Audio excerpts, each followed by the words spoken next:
오늘 주시는 말씀은 요한복음 2장 13절로 22절까지 말씀입니다. 요한복음 2장 13절로 22절까지 말씀입니다.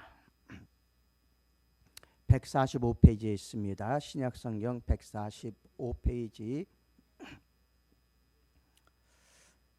요한복음 2장 13절로 22절까지 말씀입니다.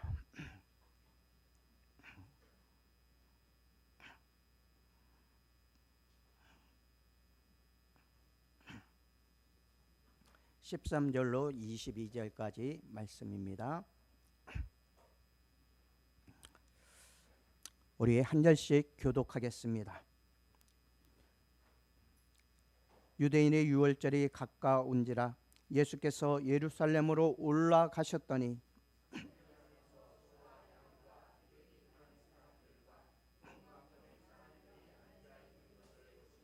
노끈으로 채찍을 만드사 양이나 소를 다 성전에서 내쫓으시고 돈 바꾸는 사람들의 돈을 쏟으시며 상을 엎으시고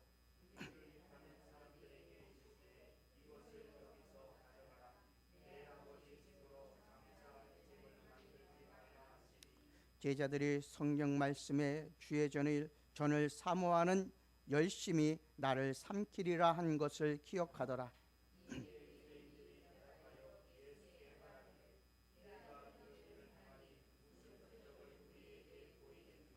예수께서 대답하여 이르시되 너희가 이 성전을 헐라 내가 사흘 동안에 일으키리라.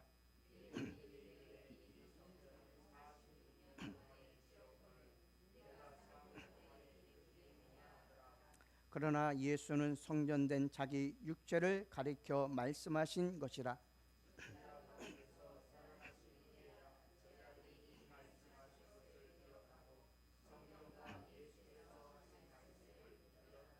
아멘. 잠시 기도드립니다. 아버지 하나님 감사합니다. 부족한 중에게 귀한 말씀을 증거할 수 있도록 허락하심을 감사드립니다.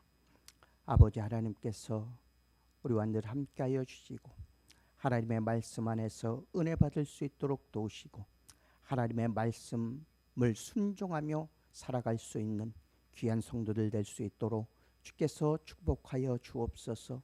주님만을 바라며 주님께서 언약하신 그 말씀을 아버지며 기억하며 강구하는 삶을 살아갈 수 있도록 도우시고 온전 주의 말씀 안에 거하는 귀한 성도들 될 수 있도록 주께서 인도하여 주옵소서.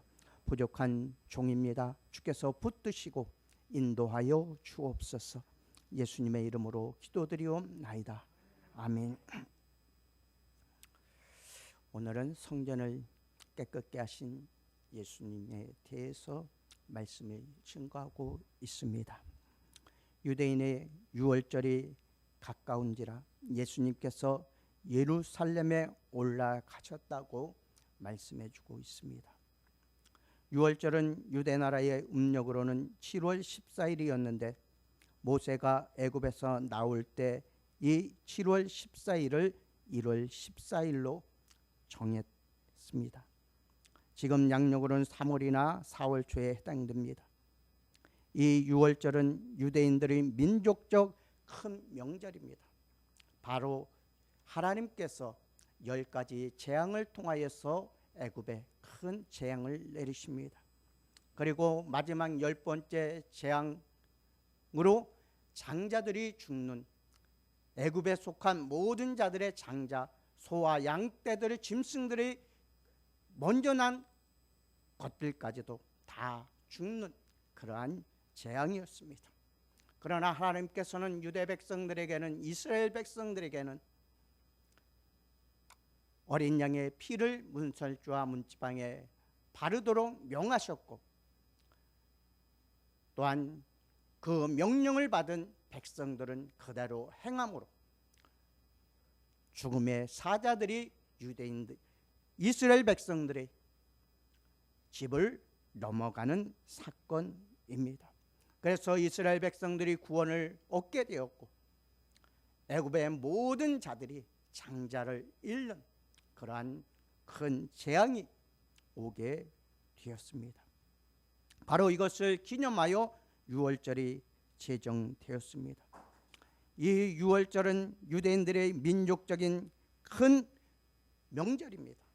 그들이 바로 애굽의 노예 생활에서 풀려나 이제 가나안 땅으로 이동하게 되는 첫걸음을 띄는 그 사건이기 때문입니다.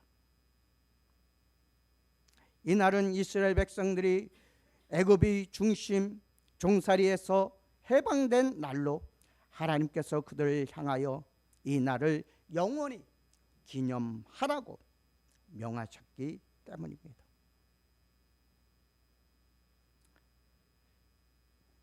그래서 예수님께서도 이 유월절에 예루살렘으로 올라가게 되었고 외국에 나가 사는 유대인들까지도 이 유월절을 지키려 예루살렘으로 모여드는 그러한 일이었습니다. 이토록 큰 행사였습니다. 성경에 주님이 유월절을 지키신 일이 4번으로 기록되어 있습니다. 그래서 주님의 공생의 기간을 만 3년이 조금 넘는 것으로 계산하고 있습니다. 바로 오늘 본문에 나온 유월절이 예수님의 첫 유월절입니다. 유월절과 무교절은 잇따라 있는 명절로 유대인들의 성력 1월 14일 저녁이 유월절이요, 그 이튿날 1월 15일부터 21일까지 만 7일간이 무교절입니다. 유월절 후 50일이 일인 성력 3월 6일을 오순절이라고 7월 15일로 22일까지 만 8일간을 초막절이라 하여 유월절, 오순절, 초막절 등 이 세 절기가 유대인의 3대 명절로 불리고 있음을 우리는 알 수 있습니다. 이 유월절에 예수님께서는 예루살렘에 올라가셔서 성전에 들어가신 사실을 우리는 본문을 통하여서 알 수 있습니다. 첫째로 채찍을 드신 예수님입니다. 예루살렘 성전에 올라가 보니 그곳에는 소와 양과 비둘기 파는 자들과 돈 바꾸는 자들이 있었습니다. 바로 예수님이 예루살렘에 올라가셨을 때 성전에는 유월절을 앞두고 장사꾼들의 무리들로 소란이 일고 있었던 것입니다. 그것도 시장에서 그런 것이 아니라 하나님께서 함께 하시고 하나님께 제사 드리고 하나님께 기도할 그 성전에서 장사꾼들은 소와 양과 염소와 비둘기와 돈을 바꾸는 일을 하였던 것입니다. 그렇게 예수님께서는 크게 분노하셔서 노끈으로 채찍을 만드셨다고 말씀해 주고 있는 것입니다. 첫째로 하나님을 경배하는 성전은 소와 양과 비둘기 파는 사람들의 무리와 돈 바꾸는 무리들로 시장 바닥처럼 난장판을 이루고 있었습니다. 이 절기는 예루살렘에서 살고 있는 유대인들은 물론이요,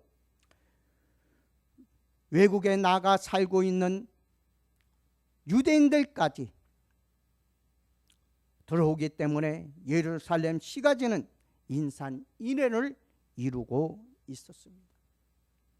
외국에서 이 절기를 지키러 온 무리들은 제사를 드리기 위한 제물을 미리 준비하고 돈을 바꾸어 쓰느냐고 야단 법석이었음을 우리는 볼 수 있습니다. 이 같은 일이 처음에는 성전 바깥 마당에서 하더니 차차 그 범위를 넓혀 성전 안에까지 들어오게 된 것입니다. 물론 이들은 제사장들이나 관원들에게 뇌물을 주었으며 그들은 이런 일을 가만히 눈 감아 주고 있었습니다.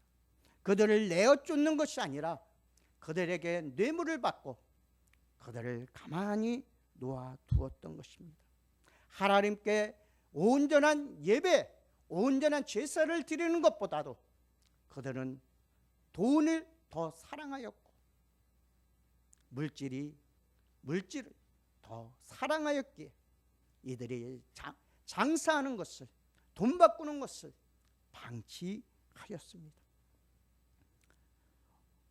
이런 일이 점점 심하게 되자 하나님께 경배드리는 성전이 장사꾼들이 장사터로 변하고 말았던 것입니다. 이를 본 예수님이 분노하셨습니다. 하나님께 온전히 예배 드려야 할 곳, 하나님께 온전히 제사 드려야 할 곳, 하나님께 온전히 기도해야 할 곳이 이런 장사꾼들의 소굴로 변하였기에 주님은 분노하지 않을 수 없었던 것입니다. 둘째로 예루살렘에 올라오신 예수님은 이 같은 광경을 차마 바라보실 수가 없으셨습니다. 그래서 그는 노끈으로 채찍을 만드사 양이나 소를 다 성전에서 내어 쫓으시고 돈 바꾸는 사람들의 돈을 쏟으시며 상을 엎으시고 비둘기 파는 사람에게 이르시되 이것을 여기서 가져가라. 내 아버지의 집으로 장사하는 집을 만들지 말라고 그들을 질책하였던 것입니다. 이 질책은 장사하는 자들만을 향한 질책이 아니었습니다. 많은 유대인들, 이것을 당연히 여긴 유대인들, 그리고 제사장들, 하나님 앞에 온전히 서지 못하고 온전히 섬기지 못하는 이들을 향한 질책이었습니다. 우리의 삶은 어떻습니까? 현재의 우리의 삶 또한 이 유대인들처럼 이런 요란스러운 가운데 있지는 않습니까? 온전히 하나님을 섬겨야 할 주의 백성으로 삼아주셨지만 우리는 주님보다는 세상을, 하늘의 영광보다는 땅의 영광,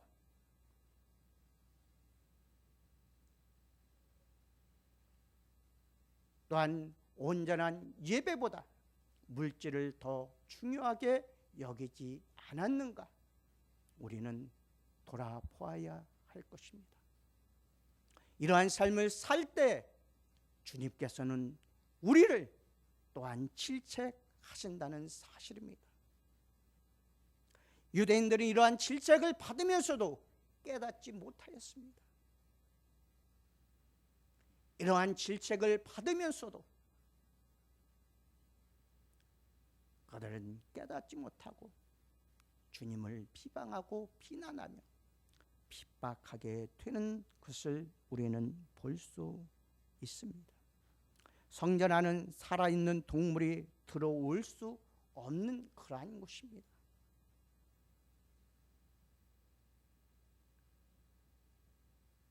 그것들이 아무리 하나님께 드리는 제물이라 할지라도 모든 제물은 그것을 죽여서 가글 다음에 성전 안에 들어와 제물로서의 역할을, 구실을 할 수 있는 것입니다.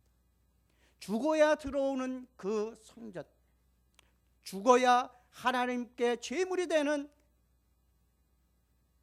그 짐승들을 유대인들은 산채로 하나님께 예배하는 곳, 하나님을 섬기는 곳, 하나님 앞에 간구하며 기도하는 곳에 드렸다는 사실입니다. 지극히 작은 비둘기까지도 산채로 들어올 수 없는 그러한 곳이 성전입니다. 아브라함이 하나님께 드린 제물 중에 작은 한 새를 그 중간을 쪼개지 않고 제물로 드렸을 때에 그곳에 솔개가 내려앉는 어려움을 당했던 것을 우리는 창세기 15장 10절에서 볼 수 있습니다. 창세기 10장 9절에는 여호와께서 그에게 이르시되 나를 위하여 3년 된 안소와 3년 된 염소와 3년 된 숫송아지와 산비둘기와 집비둘기 새끼를 가져오라고 명하십니다. 그랬을 때에 아브라함이 그 모든 것을 가져다가 그 중간을 쪼개고 그 쪼갠 것을 마주대하여 놓고 그 새는 쪼개지 아니하였으며 솔개가 그 시체 위에 내릴 때에는 아브라함이 쫓았더라고 기록되어져 있습니다. 모든 제물은 각을 떠야 합니다. 쪼개야 합니다. 쪼개야만 제물로서의 역할을 하게 되기 때문입니다. 그러나 아브라함이 그 제물을 쪼개지 아니하고 하나님 앞에 드렸을 때에 하나님께서는 그 제물을 받으셨지만 또한 이스라엘 백성들이 외국에 나가 종살이 하게 되는 그러한 사실 또한 이 잘못된 제물로 인하여서 시작되었음을 우리는 알 수 있습니다. 이렇듯이 하나님께 제물로 드리는 짐승을 쪼개는 것이 중요하지만 이스라엘 백성들은 그것보다 돈벌이가 우선이었기에 그들은 산 짐승들을 하나님 성전으로 끌고 와서 그것을 팔았다는 사실에 주님은 진노하셨습니다.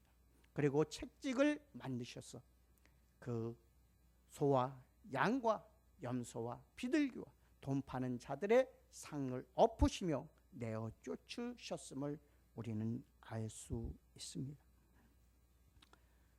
셋째로 이것은 우리의 예배드리는 태도를 또한 말씀해 주고 있습니다.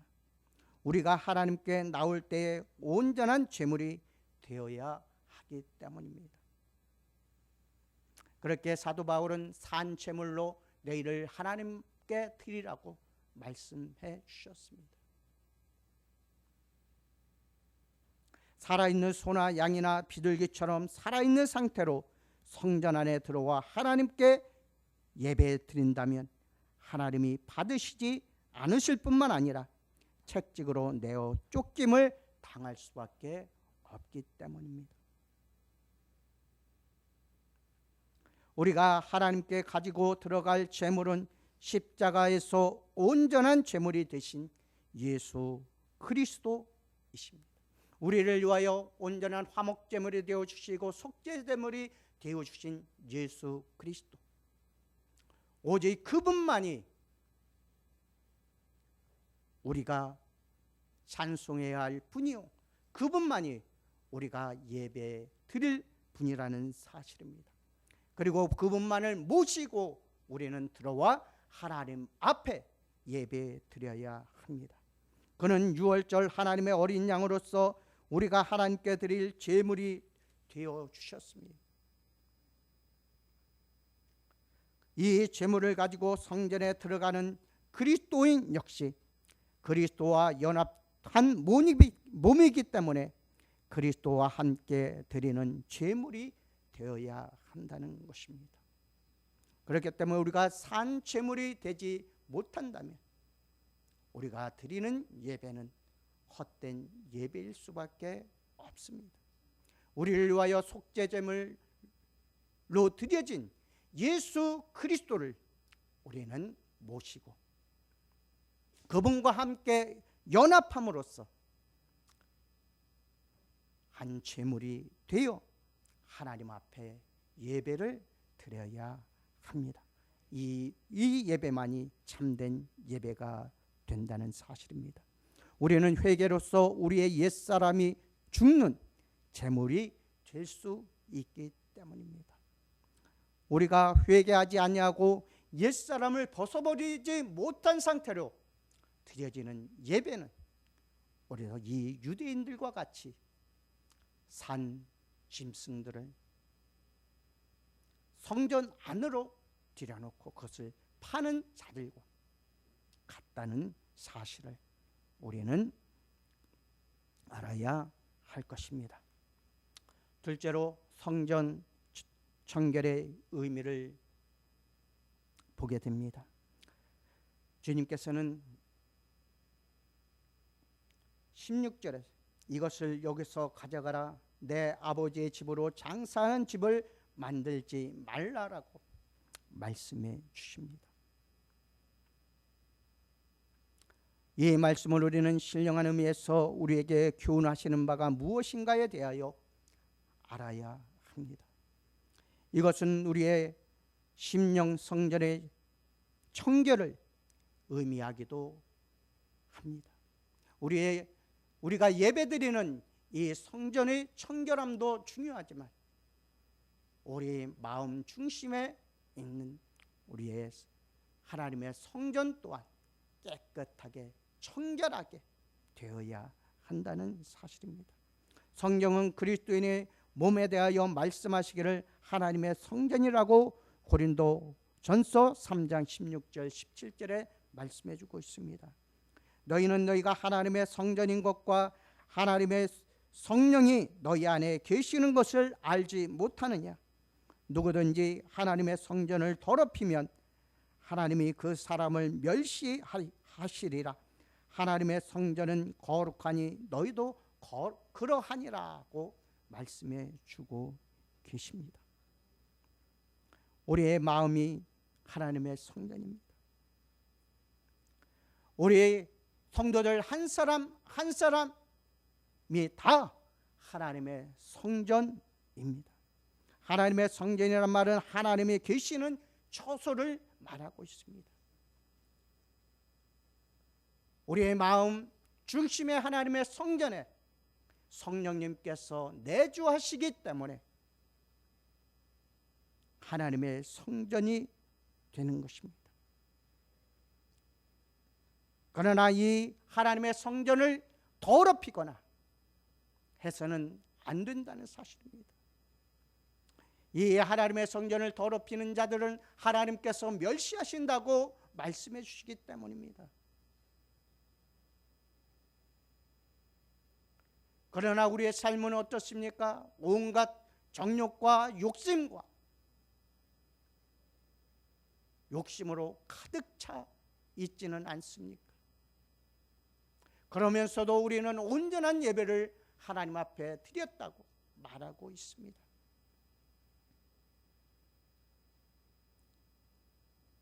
우리의 마음 중심에 온전히 예수 그리스도 성령님만을 모시고 깨끗한 마음으로 하나님을 섬겨야 할 것입니다. 17장 하반절에서 하나님의 성전은 거룩하니 너희도 그러하니라고 말씀해 주셨습니다. 거룩한 하나님의 성전된 우리의 몸, 우리의 마음이 깨끗하여야지만 온전한 예배를 하나님 앞에 드릴 수 있다는 사실입니다. 우리 마음에 얼마나 많은 우상들이 틀어차 있습니까? 얼마나 많은 욕심으로 틀어차 있습니까? 우리는 이것을 다 버려야 할 것입니다. 우리의 이 더러운 것들을 회개함으로 다 벗어 던지고 오직 예수 그리스도만을 모시고 온전한 예배를 드리시는 성도님들 되시길 주님의 이름으로 축원합니다. 그러면 우리의 마음의 성전을 어떻게 더럽히게 되는가를 우리는 살펴보아야 할 것입니다. 첫째로는 세상 풍습입니다. 그리스도인들은 세상 풍습의 줄을 끊어야 합니다. 그러나 우리는 세상 풍습을 따라 살 때 너무나 많습니다. 그것을 쫓아갈 때도 너무나 많습니다. 세상 풍습은 우리로 하나님을 멀리 떠나게 함으로 하나님의 성전을 더럽히는 것이기 때문입니다. 너희는 이 세대를 본받지 말고 오직 마음을 새롭게 함으로 변화를 받아 하나님의 선하시고 기뻐하시고 온전하신 뜻이 무엇인지 분별하도록 하라고 로마서 12장 2절에서는 말씀해 주고 있습니다. 이 세대를, 세상 풍조를 따라가는 이 세대를, 죄악으로 만연된 이 세상을 따라갈 것이 아니라 우리는 온전히 하나님의 선하시고 기뻐하시고 온전하신 뜻이 무엇인지 분별하며 그 뜻을 이루며 살아가야 합니다. 둘째로 세상 생각입니다. 세상 생각이란 이 땅 위에 속한 것들입니다. 그리스도인은 주님의 생각을 찾아야 합니다. 주님의 생각에 젖어야 합니다. 세상 생각에 젖으면 세상 사람이 되어 버리고 말기 때문입니다. 위의 것을 생각하고 땅의 것을 생각하지 말라고 로마서 3장 2절에서는 말씀해 주셨습니다. 땅의 것을 생각하지 말고 하늘의 것을 생각하라는 것입니다. 그러나 우리의 삶은 어떻습니까? 하늘의 소망보다는 땅의 소망을 쫓아 나가고 있습니다. 하늘 창고에 우리의 보화를 쌓는 것이 아니라 이 땅에 우리의 보화를 쌓으려고 하고 있습니다. 세상 재물을 쫓아갑니다. 세상의 명예를 쫓아갑니다. 그러나 주님은 이러한 세상 생각은 하나님께로부터 멀어지게 하는 것이고 심지어는 멸망의 길로 나가는 것이라고 말씀해 주고 있는 것입니다. 그렇기 때문에 위의 것만을 생각하고 하늘의 소망만을 위하여 살아가시는 성도들이 되시기를 축원합니다. 우리는 그것을 향하여 달려가고 있는 성도들입니다. 그렇게 사도 바울은 표대를 향하여 달려가면 하나님께서 주시는 상급을 바라봄이라고 말씀해 주고 계십니다. 우리 온전한 하나님의 성전으로서 온전한 예배를 드리며 온전한 섬김으로써 우리의 달려갈 길을 다 달려간 후에 하나님께서 주시는 상급을 바라보는 성도들이 되시길 축원합니다. 또한 탐심이라고 말하고 있습니다. 그러므로 땅에 있는 지체를 죽이라. 곧 음란과 부정과 사욕과 악한 정욕과 탐심이니 탐심은 우상 숭배라고 골로새서 3장 5절에서 말씀해 주고 있습니다. 하나님의 영이 거하시는 곳은 언제나 거룩해야 합니다. 그러나 그곳에서 음란과 부정과 사욕과 악한 정욕과 탐심이 가득 차 있다면 우리는 온전히 하나님을 섬기지 못할 것입니다. 그것은 하나님의 영이 계시는 곳이기 때문입니다. 그러나 그 세상적인 모든 것을 벗어버리고 온전히 성령님께서 내 마음 생각을 주장하셔서 우리를 깨끗게 하여 주시고 우리를 인도하실 때만이 우리는 참 예배를 하나님께 드릴 수 있고 참된 기도를 하나님 앞에 드릴 수 있기 때문입니다. 하나님의 성전은 거룩합니다. 그러니 하나님의 몸된 제단 또한 거룩합니다. 그리고 하나님의 성전된 우리 또한 거룩해야 합니다. 하나님께서 내가 거룩하니 너희도 거룩하라고 하신 말씀입니다. 그렇게 우리는 온전한 거룩한 삶을 살아가는 성도들이 되시기를 축원합니다. 마지막에 하나님의 성전은 어떤 곳이어야 합니까? 예수님은 성전을 가리켜 말씀하시기를 내 아버지의 집이라고 하셨습니다. 성전은 우리 하나님 아버지의 집입니다. 하나님께서 이 땅 위에 그의 집을 세우신 목적은 오로지 두 가지에 있습니다. 하나는 만민이 기도하는 집입니다. 교회는 기도하는 아버지의 집입니다. 기도하는 장소로서 하나님께서 지정하여 주신 성별된 곳이 바로 성전입니다. 하나님의 교회보다 더 기도하기 알맞은 장소는 이 땅 위에 없습니다. 왜냐하면 주님께서 성전이야말로 만민이 기도하는 집이라고 선언하셨기 때문입니다. 기도의 응답이 가장 빠르고 하나님께 가장 상달되는 기도를 하려면 하나님의 성전에 와서 해야 합니다. 그러기에 성전은 만민이 하나님 앞에 기도하는 집입니다. 둘째로는 하나님의 성전은 하나님을 예배하는 곳입니다. 오직 나는 주의 풍성한 인자를 힘입어 주의 집에 들어가 주를 경외함으로 성전을 향하여 경배하리라고 다윗은 시편 5편 7절에서 말씀해 주고 있습니다.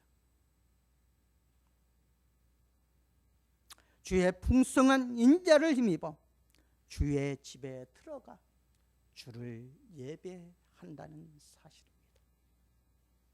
우리는 풍성한 은혜를 받고 살아왔습니다. 풍성한 축복을 받고 살아왔습니다. 풍성한 기쁨과 사랑을 받으며 지금까지 살아왔습니다. 그러한 성전에서 우리는 하나님 앞에 예배하고 있는 것입니다. 그러나 유대인들은 그러한 하나님을 예배하고 하나님 앞에 기도해야 할 그 성전을 더럽혔습니다. 그리고 그들은 그것을 깨닫지 못하였습니다. 그렇게 주님께서는 분노하셔서 책찍으로 그들을 치셨던 것입니다. 우리 성도 여러분, 우리도 온전한 모습으로 하나님을 섬겨야 할 것입니다. 하나님께 예배하는 곳, 하나님께 기도하는 곳을 우리는 거룩하게 해야 할 것입니다. 교회뿐만 아니라 우리 몸까지도 거룩하게 해야 합니다. 바로 하나님의 계시는 곳이 거룩하기 때문입니다. 마지막 말씀을 드립니다. 오늘날 교회는 점점 세속화되어 가고 있습니다. 세상 소망을 바라보며 그것을 쫓아가고 있습니다. 세상에 썩어질 면류관과 재물을 바라보고 다름질하고 있습니다. 하나님만 바라보고 하늘의 소망만을 바라보고 다름질하여도 부족한데 많은 교회들이 세속화되어서 세상 소망을 바라보며 다름질하고 있다는 사실입니다. 우리 주님은 그 오른손에 7뼈를 붙잡고 7 금촛대 사이를 왕래하고 계십니다. 그리고 우리를 바라보고 계십니다. 그리고 우리의 신앙, 우리의 믿음, 우리의 섬김, 우리가 드리는 예배를 직접 보고 계십니다.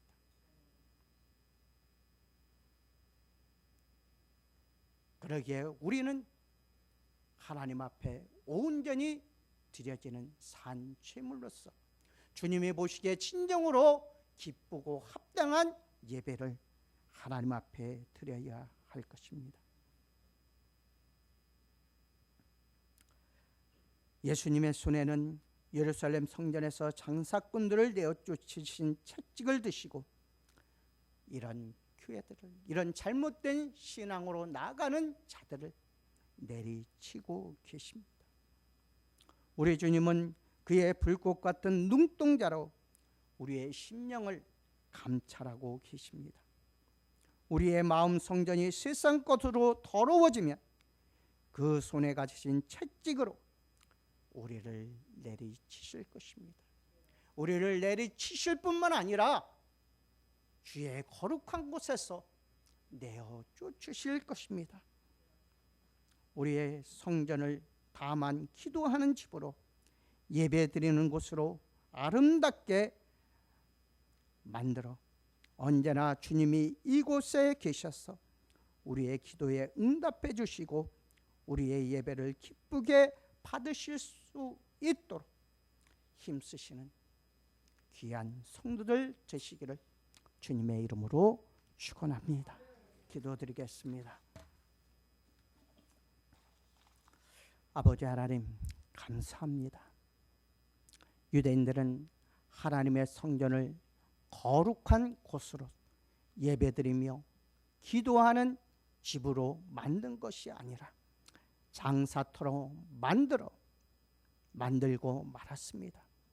그랬을 때에 주님께서는 내 집은 만민이 기도하는 집이라 외치시며 노끈으로 채찍을 만드사 파는 짐승들을 내쫓고 돈 바꾸는 자들의 책상을 엎으시며 그들을 치십니다.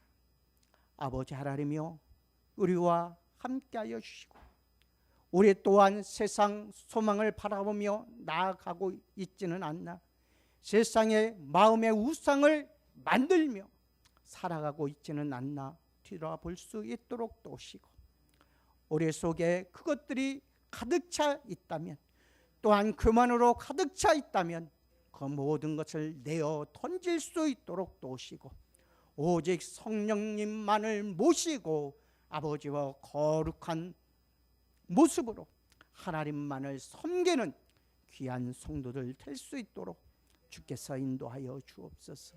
우리도 세상 것으로 가득 채운다면 주님께서는 그 채찍으로 우리를 내려치시며 우리를 거룩한 곳에서 내어 쫓임을 받게 될 것입니다. 아버지 하나님이여, 우리는 우리의 모든 죄악을 아버지 하나님께 내어놓고 회개할 수 있도록 도우시고 우리 안에 내주하시는 성령의 거룩하심으로 거룩하심을 받아 온전히 하나님 앞에 기도하며 예배하는 귀한 성도들 될 수 있도록 주께서 도와주시기를 원하옵나이다. 아버지여, 함께하여 주옵소서. 예수님의 이름으로 기도드리옵나이다. 아멘.